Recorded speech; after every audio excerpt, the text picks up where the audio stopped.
প্রদর্শনী ভালো লেগেছে, কারণ এখানে যে ছবিগুলো দেখানো হয়েছে এগুলো আমাদেরই যাপিত জীবনের সংগ্রামের ছবি। এই যে বারে বারে আমরা ইতিহাসের মুখোমুখি হই, আমরা এর মধ্য দিয়ে নতুন করে অনুপ্রেরণা নিতে চাই। মূলত যে এখানে বিগত ১৫ বছরে যে শেখ হাসিনার নৃশংসতা, সেটির চিত্রই প্রতিফলিত হয়েছে। এবং এই যে ভিন্ন মতকে দমনের জন্য শেখ হাসিনা যেই পথ বেছে নিয়েছেন, এইটি তার জন্য কাল হয়েছে।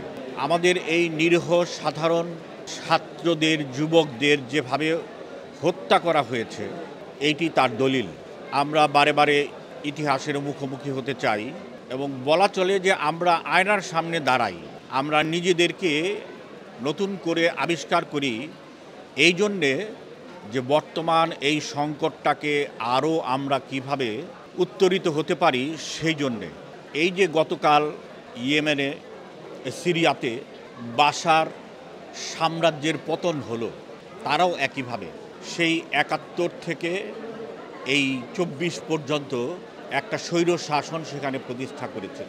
এবং আজকে এই যে স্বাধীনতার পরপরই যেই একনায়কতন্ত্র প্রতিষ্ঠার উদ্যোগ শেখ মুজিবুর রহমান নিয়েছিলেন, তারই ধারাবাহিকতায় তার কন্যা শেখ হাসিনা এখানে যে স্বৈর শাসন প্রতিষ্ঠা করেছেন, দেশের বিরুদ্ধে গিয়ে, দেশের মানুষের বিরুদ্ধে গিয়ে, মুক্তিযুদ্ধের চেতনার কথা বলে মুক্তিযুদ্ধের বিরুদ্ধে তিনি অবস্থান নিয়েছেন। মানুষ এই জন্য তাকে প্রত্যাখ্যান করেছে, দেশ থেকে বিতাড়িত করেছে।